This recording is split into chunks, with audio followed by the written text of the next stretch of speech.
Mardi, Israël a montré ce qu'il dit être un missile balistique qu'il a intercepté samedi, l'un des centaines de missiles et de drones lancés par l'Iran, sa première attaque directe contre Israël depuis le sol iranien. L'Iran a déclaré que l'attaque était une réponse à une frappe israélienne sur son bâtiment diplomatique en Syrie au début du mois.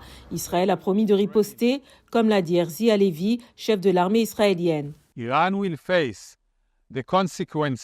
L'Iran devra faire face aux conséquences de ces actes. Nous choisirons notre réponse en conséquence. Israël n'a signalé que des dommages mineurs après avoir intercepté plus de 300 missiles et drones iraniens avec l'aide des États-Unis et d'alliés régionaux. Cela suggère que la frappe de l'Iran pourrait avoir été calibrée pour limiter les pertes. Des analystes affirment que la contre-attaque israélienne visera probablement le sol iranien sans tuer de civils. Et si cette cible n'était pas symbolique d'un point de vue politique, cela pourrait embarrasser le régime et lui donner l'impression qu'il est nécessaire de poursuivre l'escalade. Toutes ces manœuvres sont très soigneusement calculées et pourraient facilement mal tourner.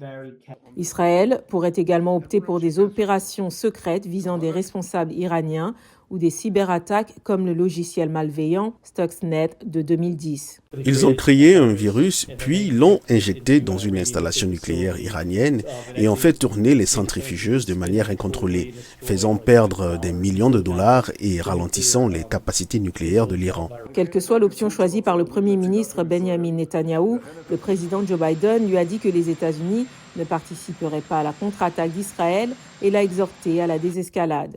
Nous ne voulons pas d'une guerre avec l'Iran, nous ne voulons pas d'un conflit régional plus large. Mais cela ne veut pas dire qu'il n'y aura pas de conséquences. Je m'attends à ce que nous prenions des sanctions supplémentaires contre l'Iran dans les prochains jours. Entre-temps, Netanyahou est confronté à la pression intérieure et à la condamnation internationale sur la guerre à Gaza.